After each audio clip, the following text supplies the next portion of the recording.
은혜가 풍성한 부흥에 되게 하옵소서. 왜 아멘을 안 해? 은혜가 풍성한 부흥에 되게 해달라고. 우리 문관식 장로님, 좋으신 하나님, 지난밤도 은총의 날개 아래 쉬게 하시고 오늘도 하루의 첫 생각이 주님 생각이 되게 하시고 하루의 첫 언어가 주님의 이름을 부르게 하시고 하루의 첫 행동이 꿇는 무릎이 되게 하신 것을 감사합니다. 오늘도 주님의 음성을 듣기를 원하여 주님을 만나기를 원하여 이 자리에 나왔사오니 주여 오늘도 말씀하여 주시옵소서. 말씀 속에 임재하시는 주님을 만나고 우리가 인생을 그리고 신앙생활을 어떻게 살아가야 할지를 다시 한번 깨닫고 배우고 도전받는, 그래서 진정한 부흥이 우리 가운데 일어날 수 있도록 주여 역사하여 주시옵소서. 귀한 예물 봉헌합니다. 믿음의 소원들을 담아 드리는 귀한 손길들, 저들의 사정과 형편을 주님이 아시오니 주님께서 역사하시되 가장 좋은 것으로 주님의 뜻대로 이루어 주시옵소서. 예수님의 존귀하신 이름으로 기도드립니다. 아멘. 자, 여러분, 앞으로 새벽 시간 2시간 남았는데 저는 요한계시록을 선택했어요. 요한계시록의 말씀을 나누기를 원하는 이유는 정말 우리가 신앙생활함에 있어서 요한계시록은 중요한 책입니다. 중요한 하나님의 말씀이거든요. 그런데 너무 어려워요. 또 그러다 보니까 신천지와 같은 이단들이 이 요한계시록을 가지고 성도들을 미혹해요. 제멋대로 해석을 해가지고. 그래서 여러분도 아시다시피 주위에서 얼마나 많은 교인들이 신천지에 빠져가지고 가정을 파괴시키고 어려움을 당하는 한두 군데가 아니에요. 그래서 여러분, 제가 이 짧은 시간에 요한계시록 전체 22장을 다 말씀드릴 수는 없고 그냥 개론만 말씀드려도 여러분들은 다 머리가 좋으니까 금방 깨달을 거예요. 아멘. 자, 먼저 이 요한계시록의 역사적 배경을 알아야 돼요. 우리가 성경을 이해하려면 어느 시대의 어느 상황 속에서 그거를 이제 삶의 자리라고 그러는데, 삶의 자리가 무엇이냐, 그거를 알아야 성서 해석이 제대로 되는 거예요. 이 요한계시록의 배경은요, 로마의 박해 시대입니다. 그 당시 로마 제국의 황제가 도미티아누스, 영어로는 도미티안이라고 그러고 도미티아누스라고 그러기도 하는데, 이 황제가 85년에서 96년까지 황제를 했거든요. 그런데 이 사람은 어떤 일을 했느냐? 자기를 신격화한 거예요. 그 전까지는 안 그랬어요. 자기를 신격화해서 자신을 큐리오스, 주라고 부르게 한 거예요. 뿐만 아니라 동상을 만들어 놓고 거기에 절을 하도록 한 거예요. 그리고 확인증을 주었어요. 확인증까지 준 거예요. 그런데 이 큐리오스라고 하는 말은 우리가 지금 주라고 그러죠. 주님 할 때 주. 인간에게 붙이는 말이 아니에요. 하나님께만 붙이는 이게 단어예요. 그러니 초대교회 교인들이 하나님께, 주님께만 붙이는 단어인 이 큐리오스를 로마의 황제를 향하여 부를 수가 있어요? 그러니까 거부한 거예요. 로마의 황제를 큐리오스라고 부르지 않고 우리의 큐리오스는 오직 한 분뿐이다. 그러다 보니까 대대적인 박해를 받은 겁니다. 예를 들면 굶주린 사자의 밥이 되기도 하고, 십자가에 매달려 죽기도 하고, 화형을 당하기도 하고, 뱀이 들어있는 자루 속에 들어가서 뱀에 물려 죽기도 하고, 굶주리고 매 맞는 건 예사고, 심지어는 확인증이 없으면 로마 황제에게 큐리오스라고 고백하고 절한 확인증이 없으면 사회에서 아무것도 할 수 없었어요. 공직 생활은 물론이거니와 아무것도 그 사회에서 어떤 일을 할 수가 없었던 거예요. 이런 상황 속에서 에베소에서 목회하던 사도 요한도 반모라는 섬에서 유배 생활을 하잖아요. 유배 생활. 여러분, 이거는 요한계시록은 문학적으로 유배 문학입니다. 유배지에서 나온 거예요. 여러분, 우리나라 역사 속에서도 제가 첫 시간에 말씀을 드렸나요? 추사 김정희 선생이 제주도에 8년 동안 귀양 생활을 했더라고요. 유배 생활을. 근데 그냥 유배 생활한 것이 아니라 위리 안치라고 그래가지고 울타리 밖을 나갈 수가 없는 거야. 오늘날로 말하면 가택연금을 당해서 8년 동안을. 그러니 얼마나 힘들어요. 아무도 만날 수가 없고. 그러니 이 김정희 선생은요, 그런 상황 속에서 글씨 쓰고 그림 그리고 사상을 연구하고, 그래서 추사체가 나오고 그 유명한 세한도라는 그림이 나온 거예요. 세한도가 뭐 국보 18호나 뭔가 그래요. 국보급이야, 국보급. 우리가 또 우리 역사 속에서 정말 중요한 인물 가운데 하나가 정약용, 호가 뭐죠? 다산 정약용. 그분의 유명한 책 가운데 하나가 목민심서, 그의 실학사상. 강진에 18년 동안 유배 생활을 하면서 목민심서가 나오고 그의 사상이 정립되고, 여러분, 이 위대한 사상은 그냥 나오는 게 아니야. 여러분, 이 요한계시록도 그냥 쉽게 주어진 책이 아니에요. 사도 요한이 반모라는 그런 섬에서 외로운 유배 생활을 하면서 하나님이 주신 그런 말씀을 기록한 거죠. 그 이유가 뭐냐? 순교의 형장으로 끌려가는 교인들을 격려하고 유가족들을 위로하기 위해서 설교 형식의 편지를 쓴 거예요. 요한계시록은 유배지에서 묵시문학의 형식으로 쓰인 설교 형식의 편지예요. 여기 묵시라고 하는 말, 상징이나 숫자나 암호를 많이 사용합니다. 왜? 원수들은 알아듣지 못하도록. 그러나 교인 성도들은 무슨 얘기인지 알아들어요. 우리끼리는 암호가 통하잖아. 세상 사람들은 몰라도 우리끼리는. 그래서 박해하는 사람들은 무슨 뜻인지 알아듣지 못하도록 하고, 성도들끼리는 무슨 뜻인지 알아.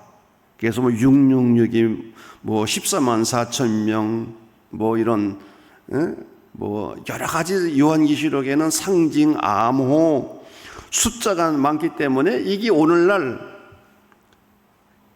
이해하기가 어려운 건데, 여러분 절대 어렵지 않아. 절대 어렵지 않아요. 왜? 묵시의 방법으로 이걸 해석하면 돼. 묵시의 방법으로. 그거를 진짜 숫자라고, 신천지에서는 14만 4천 명이 자기들 그 조직 안에 들어와야 구원받는다고 그러잖아. 여러분, 그 상징적인 숫자거든요. 상징적인 숫자. 이스라엘의 12지파, 예수님의 12사도를 12, 12를 곱한 게 14만 그렇게 되잖아요. 144명에 1000명을 이제 곱한 건데. 자, 이 요한계시록은 우리 기독교 역사 속에서 대단히 중요한 역할을 한 성경입니다. 그 이유가 뭐냐? 교회가 가장 어려운 시기를 맞이했을 때 그 위기를 돌파할 방법을 제시한 책이에요. 여러분, 요즘 교회가 위기를 맞이했다고 하지만 1세기 말 이 요한계시록이 쓰여지던 그 시대와는 비교가 안 돼. 지금 우리가 교회 다닌다고 누가 박해랍니까? 조롱을 합니까? 누가 뭘 어떻게 합니까? 초대교회 성도들은요, 정말 목숨 걸고 밀었거든요. 목숨 걸고 예배를 드리고, 심지어 카타콤이라는 지하 공동묘지에 숨어서 예배를 드리고. 지금은 위기가 아니야, 거기에 비하면. 그런데 이 요한계시록은 위기를 극복하도록 한 성경이에요. 그러니 얼마나 중요해. 그리고 더 나아가서 박해의 종식, 앞으로 박해가 종식될 거다. 그러면서 교회가 어떤 방향으로 나아가야 될지를 제시한 책이에요. 앞으로 교회는 이런 방향으로 나가야 된다. 그래서 위기를 우리가 돌파해야 된다. 여러분, 이 말씀이 적중했어요. 역사적으로 보면 정확하게 200년 후에 이 요한계시록이 쓰여지던 그때로부터 200년 후에 주후 313년 콘스탄틴 대제가 기독교를 국교로 인정하잖아요. 이 말은 이제 종교라는 거예요. 기독교는 여러 종교 가운데 하나의 종교라고, 옛날에는 사교라고, 종교가 아니라고 박해하고 그랬는데 이제는 종교 가운데 하나로 정식으로 인정을 하게 됐고요. 그리고 380년에는 데오도시우스라는 황제가 국교로 기독교를 받아들여요. 국교가 되는 거예요. 그래서 이제는 거꾸로, 옛날에는 황제에게 큐리오스라고 고백하고 절하고 그래야 공무원이 됐는데 이제는 세례 증서가 없으면 공무원도 못 돼. 그래서 수많은 사람들이 꾸역꾸역 교회로 나올 수밖에. 왜? 이제는 세례받지 못하면 그 사회에서 적응하고 살아갈 수가 없는 거야. 근데 여러분, 또 그러니까 또 문제가 생겨. 박해 시대에는 진짜 교인들만 교회 안에 있었거든. 진짜 배기들만. 근데 국교가 돼가지고 세례 증서가 있어야 뭘 하니까 그냥 다 교회로 몰려오니까 어떤 일이 생겼나요? 교회가 또 오염이 되는 거야. 가짜 교인들도 많고. 그래가지고 또 뛰쳐나간 사람들이 뭔지 아세요? 수도원 운동을 전개한 거야. 야, 이 교회를 우리가 정화시켜야 되겠다. 그래가지고 산으로, 광야로 가가지고 오로지 기도하고 말씀을 연구하는 일에 전념하고. 자, 어떻든 요한계시록은 먼 미래에 있을 이야기를 하는 책이 아니에요. 어떻게 하면 교회가 이 로마 정부의 무서운 박해 속에서 위기를 기회로 만들어 갈 것인가, 그것을 말해주고 있는 거예요. 제가 지금까지 요한계시록에 관한 많은 분들의 설교도 듣고 책도 읽고 했는데 이 엉뚱한 방향으로 해석한 경우가 90%가 넘어. 교회 안에서도. 왜? 먼 미래에 있을 이야기로 이 요한계시록을 해석했기 때문에. 아니에요. 그 당시 로마의 박해로 인해서 교회가 정말 가장 큰 위기에 있을 때 주어진 말씀으로 이 말씀을 해석하면 전혀 어렵지도 않고 이 요한계시록에 나오는 이 상징, 숫자, 암호들이 무엇인지 다 알 수가 있어.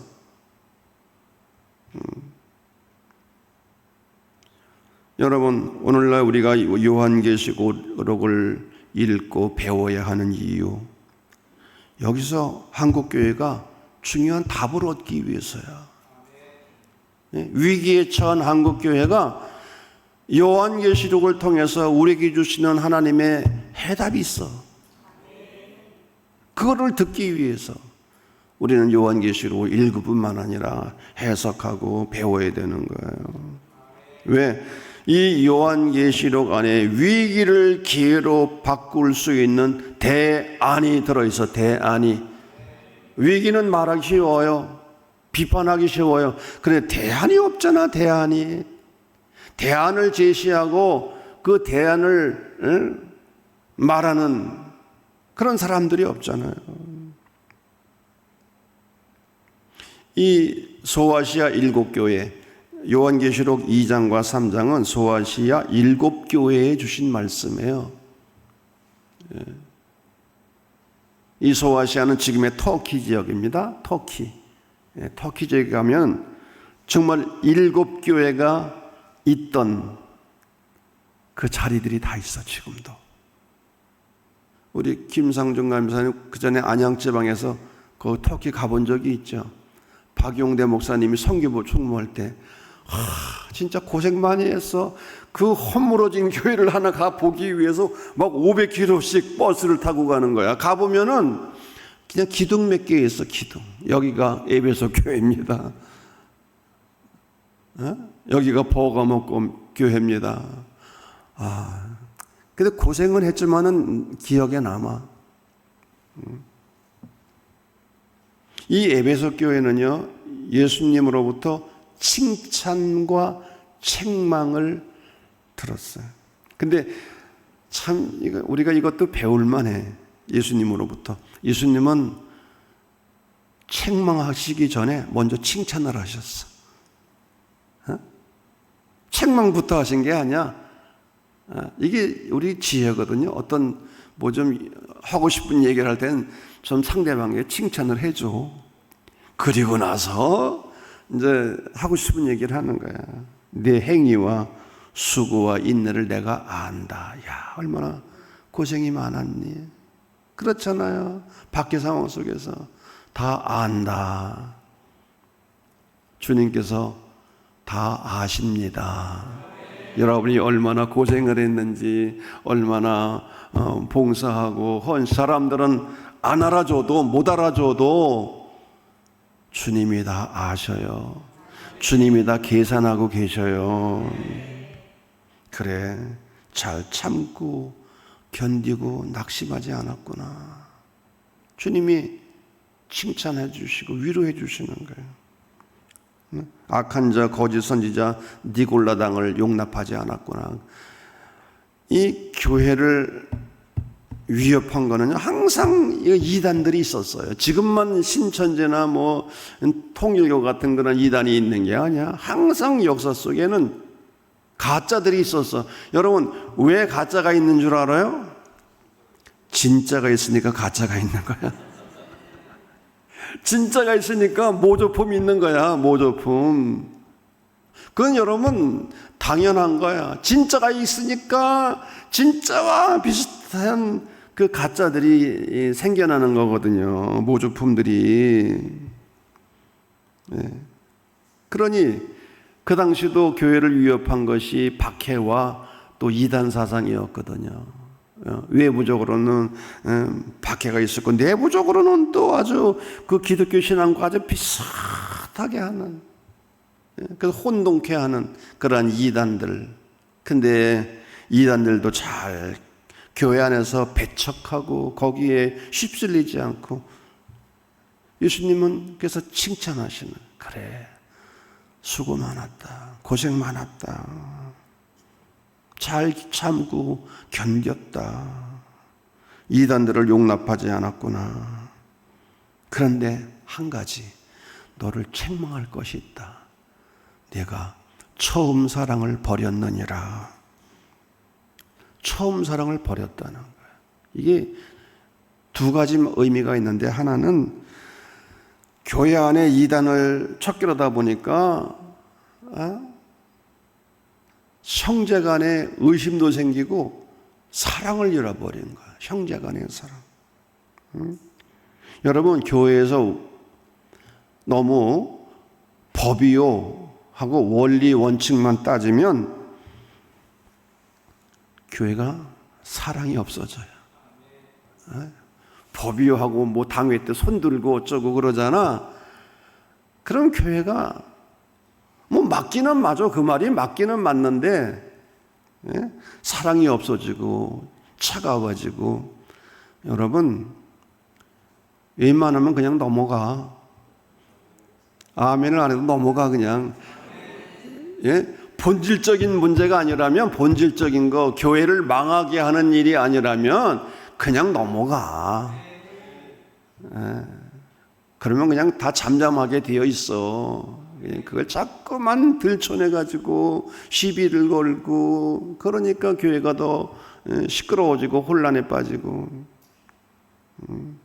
근데 교회 안에 이단들을 색출하려고 하다 보니까 이게 그렇게 안 되는 거예요. 처음 사랑을 버렸다. 그리고 두 번째, 주님을 처음 만났을 때 주님과의 첫사랑을 내가 잃어버렸다. 여러분 다 첫사랑이 있죠? 첫사랑하고 결혼했어요? 저는 첫사랑하고 결혼을 못했어. 첫사랑하고 결혼을 못했어. 여러분, 첫사랑이 있어요. 그런데 주님과의 첫사랑. 여러분, 첫사랑이, 그 처음 사랑이 결혼을 하더라도 그 처음 만나가지고 그 사랑이 뜨거워야 그거 가지고 결혼 생활도 유지하고 오래 가는 거지. 처음부터 그냥 냉랭하고 그냥 그러면 그런가 보다 하고 그러면 그거 나중에 어떻게 되겠어? 처음에는 너 없으면 죽고 못 산다 그래야지. 다 그래서 결혼하는 거 아니야? 우리 이영찬 목사님, 누가 먼저 결혼하자고 그랬어? 그게 뭐 말할 것도 없이 뭐 남자가 먼저 대시를 해야지, 도전을 해야지. 여러분, 주님과의 첫사랑, 여러분 기억하십니까? 저도 진하게 사랑했어. 17살 때 농사진 짓고 있을 때 진짜 주님을 만나고요. 거듭남의 체험을 하고 정말 주님이 너무 좋고, 기도하는 게 좋고, 성경 말씀 읽는 게 좋고, 봉사하는 게 즐겁고, 교회 가면 그렇게 좋고, 예배가 감격스럽고. 저는 정말 그 젊은 나이에 주님과의 첫사랑을 아주 뜨겁게 했어요. 찬송가를 부르면 그냥 눈물이 주르르 흐르고. 그런데 문제는 신앙이 세월이 지나면서 이게 식어지는 거야. 냉랭해지는 거야. 왜? 매너리즘에 빠지는 거야. 습관주의, 형식주의. 그냥 오늘은 주일이니까 교회 가야 되고, 내가 오늘 장로니까 교회 가서 봉사도 해야 되고, 의무적으로. 여러분, 우리 신앙생활을 위협하는 요소 가운데 하나가 매너리즘이야. 그냥 형식주의. 겉으로는 전혀 문제가 없어. 근데 속은 사랑이 식어가는 거야. 여러분, 묵은 닭의 3대 특징이 있다고 그러잖아요. 묵은 닭. 첫째, 묵은 닭의 3대 특징. 알을 낳지 않아. 저기 닭이 늙으면은요 알을 안 낳아. 근데 햇닭들을 괴롭혀. 뭔 얘기인지 몰라요? 햇닭들을, 어린 닭들을 쫓는다니까. 그리고 세 번째, 고기가 그렇게 질겨. 고기는 질기고, 알은 안 낳고, 햇닭들을 쪼고. 이거는 우리가 오래 신앙생활을 하게 되고 자꾸 직분이 올라가 되면 잘못하면 묵은 닭이 돼, 교회 안에서. 여러분이 그렇다는 건 아니야. 예? 그런 경우가 많아. 이 묵은 닭이 아주 골칫거리야, 목회를 하다 보면. 예? 겉으로 보면 멀쩡해, 그럴듯해. 예? 전도도 안 하지. 그냥 새신자들 오면 잔소리하고 그냥 괴롭히지. 그리고 그냥 찔기가 얼마나 찔긴지 고집이 세고 그냥 감당이 안 돼, 감당이. 주님이 말씀하시는 거야. 처음 사랑을 회복하라. 그렇지 않으면 내가 촛대를 옮기리라. 기억하라. 예수님이 처음 사랑을 회복하기 위해서는 옛날을 기억하래. 예? 여러분 부부간의 사랑이 식어지잖아요. 그럼 어떻게? 옛날을 기억해. 그 신혼 초에 달콤하고 뜨거웠던 사랑. 저는 그 생각을 가끔 해요. 집사람의 손을 처음 잡던 순간. 뭐 많이 잡아본 남자들은 뭐 처음 순간이 언젠지도 모를 거야. 추운 겨울 집사람의 손을 처음 잡아가지고 내 그 주머니에 집어넣던 그때, 가슴이 얼마나 설렜는지 몰라. 멀리 있는 모습만 봐도 가슴이 두근반 세근반거렸어. 그런 적 없었어? 어? 그럴 때를 기억하라는 거, 예수님이. 기억하고. 저는 그 차디찬 예배당 마룻바닥에 꿇어 엎드려 눈물로 기도하던 시골 아주 조그만 교회였거든요. 시골 조그만 교회에서.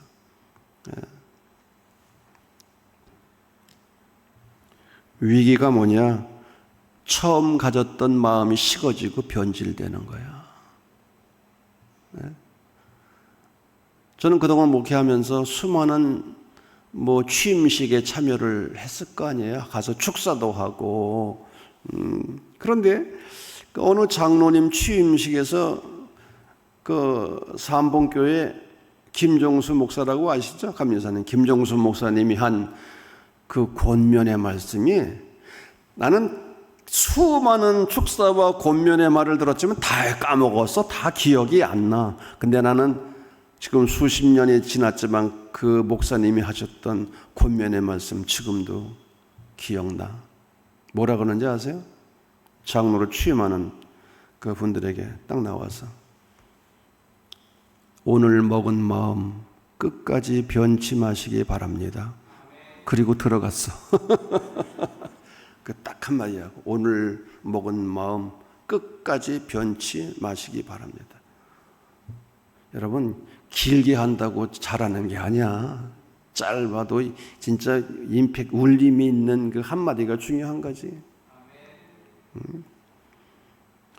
세계 대학생 선교회 CCC라는 단체 아시죠? 세계 대학생 선교회 총재를 지낸 분이 빌 브라이트 박사야. 이분이 20살 때 거듭남의 은혜를 체험하고 80평생을 살았는데, 거듭남이라는 책도 쓰고요. 이분이 빌 브라이트 박사가 평생 2가지 기도 제목을 가지고 살았대. 2가지.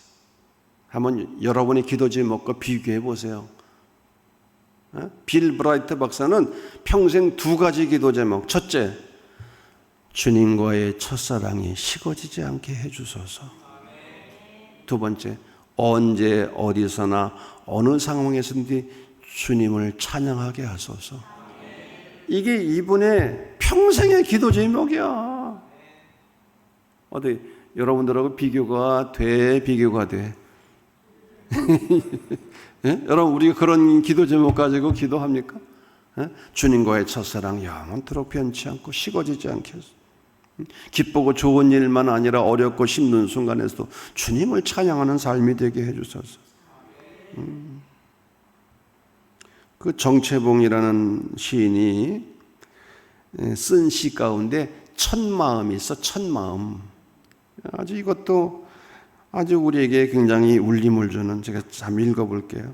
1월 1일 아침에 찬물로 세수하면서 먹은 첫마음으로 1년을 산다면 학교에 입학하여 새 책을 앞에 놓고 하루 일과표를 짜던 영롱한 첫 마음으로 공부한다면, 사랑하는 사이가 처음 눈을 맞추던 날의 떨림으로 내내 계속된다면, 첫 출근하는 날 신발끈을 매면서 먹은 마음으로 직장 일을 한다면, 아팠다가 병이 나은 날에 상쾌한 공기 속에 감사한 마음으로 몸을 돌본다면,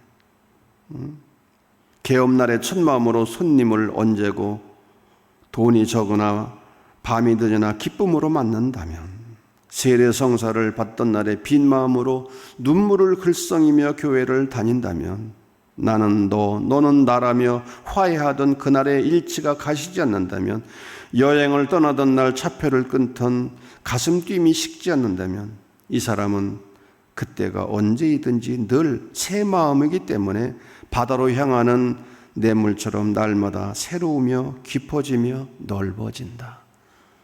여러분, 이 첫 마음을 잃어버리는 게 문제야. 그래서 주님은 처음 사랑을 회복하라. 한국교회요, 처음 사랑을 회복하라. 안양지방의 성도들이요, 처음 사랑을 회복하라. 제가 제목을 현대교회에 보내는 주님의 편지라고 했는데, 구체적으로 오늘날 우리 교회 그리고 나에게 주시는 주님의 음성으로 받아들이시기를 바랍니다. 두 번째는 서머나교회, 7개의 교회가 다 무너지고 폐허가 됐지만, 우리 감사님 서머나교회 가봤죠. 우리가 서머나교회만 그대로 보존돼 있어. 아, 놀라워요. 그리고 서머나교회 입구에 들어가게 되면 큰 그림이 하나 걸려 있는데, 그 예배당 들어가는 큰 벽면에 서머나 지역의 감독이었던 폴리갑에 관한, 폴리갑이 순교를 당하는, 그래서 그냥 칼을 들고 이 폴리갑을 죽이려고 하는 큰 그림이 그 벽화로 그려져 있어요. 이 폴리갑은 서머나의 주교였는데, 주후 날짜도 정확하게 되어 있어요. 155년 2월 23일 토요일. 이 폴리갑이 로마 군인에 의해서 체포를 당하고 신문을 받게 됩니다. 근데 지방 총독이 폴리갑을 살려주고 싶은 거야. 너무 아까워. 그래서 마지막으로 기회를 줍니다. 그리스도의 이름을 저주하고 가이사에게 제물을 드리든가 아니면 죽음을 택하든지 둘 중에 하나를 선택하라고 할 때에 폴리갑이 이렇게 말했어요. 나는 86년 동안 예수님을 섬겨왔어. 그분은 지금까지 한 번도 나를 섭섭하게 하지 않으셨는데 내 어찌 나를 구속하신 나의 왕을 모욕하겠소. 자, 나를 화형시키시오. 그러면서 마지막으로 드린 기도가 뭡니까? 오 주님이시여, 오늘 이때까지 나를 귀히 보시니 웬 은혜입니까? 제가 지금 순교의 반열에 서오니 그리스도의 잔에 받아 주시옵소서. 여러분, 그리고 당당하게 이 폴리갑이 순교를 당한 거야. 그런데 그 그림을 보면 폴리갑의 얼굴이 너무나 평화로워. 원수가 폴리갑을 향해서 칼을 들고 달려드는데 죽이려고. 폴리갑의 얼굴은 정말 천사의 얼굴 같았어. 주님은 이 서머나교회를 향하여 칭찬만 하셨어. 책망이 없는 교회가 이 서머나교회예요. 환난과 궁핍을 안다. 여기서 환난이라고 하는 말은요, 큰 덩어리를 가지고 짓눌러 죽이는 거야. 큰 덩어리를 가지고 그냥 엄청난 이 스트레스를 받는 거지. 네 환난과 궁핍. 예수를 바로 믿다 보면 가난할 수밖에 없었어. 왜? 박해를 받으니까. 그리고 그 사회에서 뭐 공무원도 될 수 없고 적응할 수 없으니까 경제적으로도 너무너무 힘들었어요. 내 환난과 가난을 내가 안다. 근데 실상은 부자다. 물질적으로는 가난할지 모르지만 영적으로는 내가 부자다. 그러면서 주님께서 권면의 말씀, 칭찬의 말씀, 죽도록 충성하라. 그래야만 내가 생명의 관, 생명의 면류관을 내게 주리라. 죽도록이라는 말은 죽기까지 죽는 한이 있더라도 충성하면 주님께서 생명의 면류관을 주시겠다는 거예요. 그러면 충성이 뭐냐? 충성하라고 하셨는데, 영국 북쪽에 스코틀랜드 지방에 있잖아요. 거기에 에딘버러라는 유명한 성이 있어요. 이영진 목사님 가봤지? 안 가봤어? 가서 독일에서 공부하면서 영국도 못 가봤어? 저는 다행히 집사람하고 그쪽을 갈 기회가 있어서 둘이서. 그래서 에딘버러, 그 유명한 성이거든요. 에딘버러라는. 꼭 거기는 가볼 만한. 그런데 이 에딘버러 성에 유명한 관광지가 하나 있답니다. 어떤 관광지냐? 보비라는 개의 무덤이 있어. 보비. 얘기 들어봤죠? 왜 거기에 이 개의 무덤이 있느냐? 주인이 이 보비라는 개를 14년 동안이나 아주 잘 키우다가 먼저 세상을 떠난 거예요. 근데 이 보비라는 개가 매일 자기 주인의 무덤을 찾아가는 거야.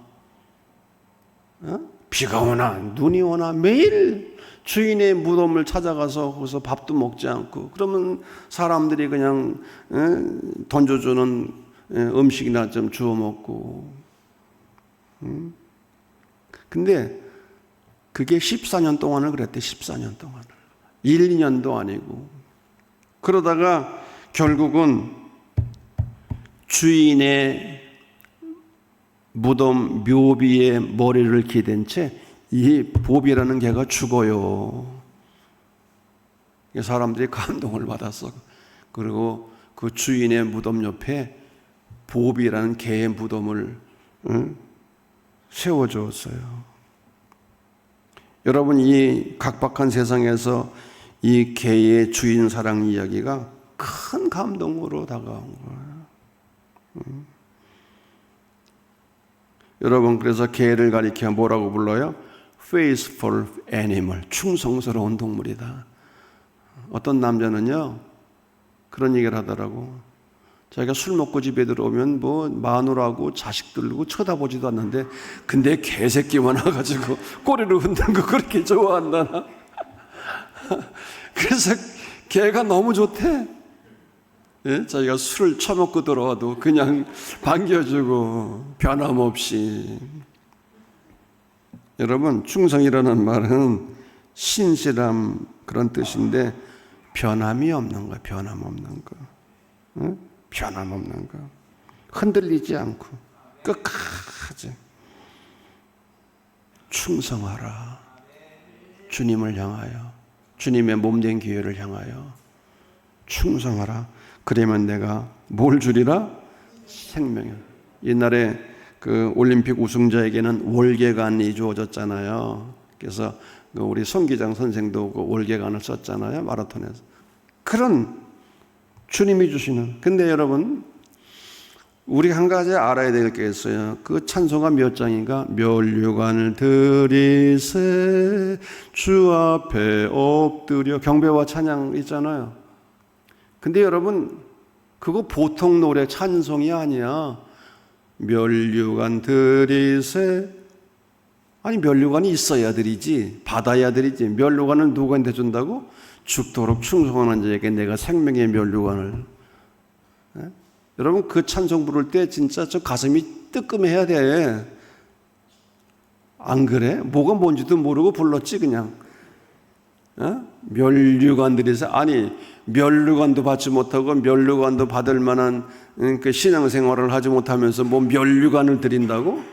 요한계시록 4장에 나오는 얘기예요. 하늘 보좌가 있고 주위에 네 생물이 있고 24장로가 있고 24장로가 보좌에 계신 하나님께 자기의 머리에 있는 면류관을 벗어서, 왜 면류관을 받았어요? 죽도록 충성한 신앙생활을 했거든. 여러분 생각해 보세요. 주인을 향하여 변함없는 지도를 지킨 개새끼를 사람들이 존중하고 무덤을 만들어 놓고 그걸 관광지가 되고 그랬다고 한다면, 주님을 향하여, 주님의 몸된 교회를 향하여 충성한 자에게 주님은 어떠한 상급을 주실까? 여러분 생각해 보세요. 개도 그렇게 존중했다고 한다면. 자, 한 가지만 더 할게요. 버가모 교회. 이 버가모 교회 2장 12절부터 17절까지도 칭찬을 먼저 하셨어요. 믿음을 지키고, 그리고 이단자들에게 빠지지 않았다. 그런데 책망이 있어요. 발람의 교훈을 따른 자들이 있다는 거예요. 교훈에 발람의 교훈을. 이게 뭐냐? 여러분 발람이 누굽니까? 물욕에 빠져서 신앙의 양심을 버린 사람이 발람이에요. 민수기에 나오는 얘기인데 제가 이거 길게 할 시간이 없어. 모압 왕 발락이 이스라엘을 저주하도록 위해서 발람이라는 선지자를 초청하잖아요. 이스라엘을 저주해달라고. 그러면서 뭘 해주겠다. 그래가지고 이 제안을 받아들이고 발람이 발락 왕에게 갈 때에 누구에게 책망을 들었어요? 누구에게? 나귀 새끼에게, 나귀에게 책망을 들었잖아. 한마디로 말하면 물욕에 빠져서 신앙의 양심을 저버린 사람이 발람이에요. 여러분, 탐욕은 인간의 양심을 마비시키고 영적 판단력을 흐리게 해. 이게 뇌물이거든. 뇌물을 받으면 양심이 마비가 되고 영적 판단력을 흐리게 한다는 거예요. 여러분, 오늘날 물질주의가 만연한 이 세상 속에서 신앙의 양심을 지키고 깨끗하고 바르게 산다는 것 절대로 쉬운 일이 아니에요. 이 물질주의, 돈 하는 이 세상에서 정말 특히 이 물질적으로 깨끗한 삶을 살아가는 것, 여러분 왜 한순간에 추락합니까? 뭐 권아무개 의원도 뭐 통일교로부터 1억을 받았다 해서 지금 한순간에 추락해버렸잖아.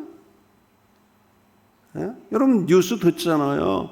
수많은 정치인들이 그 돈, 뭐 요즘 뭐 목걸이 뭡니까? 그 명품 백 이런 거. 참 그게 뭐가 필요해? 난 그런 거 하나도 없어도 당당해. 아니 뭐가 필요해?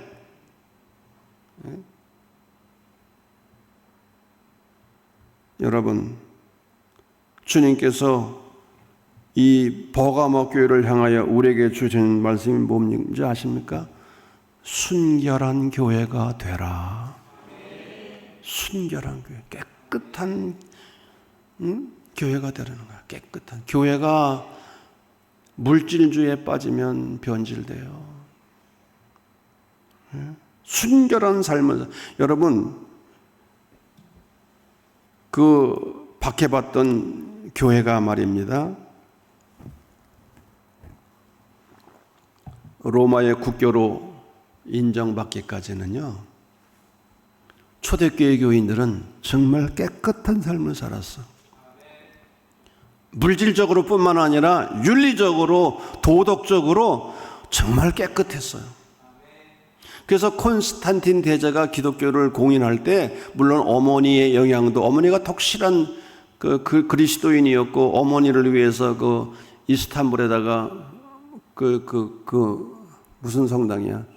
소피아 성당을 세웠잖아요. 소피아 성당이 콘스탄틴 대제가 어머니를 생각하면서 세운 그 아름다운 성전이거든요. 근데 나라가 지금 귀족들을 보니까 로마가 그냥 엄난하고, 폼페이라고 하는 화산 폭발로 인해서 하루아침에 잿더미가 된 폼페이가 보면은 그 당시에 얼마나 귀족들이 성적으로 타락했는지가 거기 다 나와. 거기에 콘스탄틴이 나라를 이렇게 바라보니까 희망이 없어. 음란하고 타락하고 부패하고. 근데 기독교인들은 깨끗해. 여러분, 어느 정도였냐면요, 로마의 귀족들이 아내가 애를 낳았잖아. 근데 남편이 볼 때 이게 내 자식인지 누구 자식인지 몰랐다는 거야. 그 정도로 여러분, 여자들도 타락을 해서 내 자식인지 누구 자식인지 모를 정도가 됐으니 이게 나라 꼴이 어떻게 되겠어요? 그런데 기독교인들은 깨끗했어. 순결했어. 왜? 순결한 교회가 되라. 이 요한계시록을 통하여 주시는 주님의 말씀을 듣고 그들은 순결한 삶을 살았어. 그게 나라를 변화시킨 거야. 뒤바꾼 거야. 여러분, 우리가 살고 있는 이 시대는 옛날과 같은 박해와 고난은 없어요. 그런데 유혹이 많아. 깨끗하고 바르게 살기가 정말 눈에 보이는 거, 귀로 듣는 거, 이런 것들 때문에 우리가 산속에 들어가 살 수도 없고, 맨날 보는 게 듣는 게, 백화점에 가면 그거 진짜 사고 싶고, 유혹이 많은 시대. 순결한 교회가 되라. 순결한 성도가 되라. 여러분, 이런 은혜가 우리에게 있기를 바랍니다.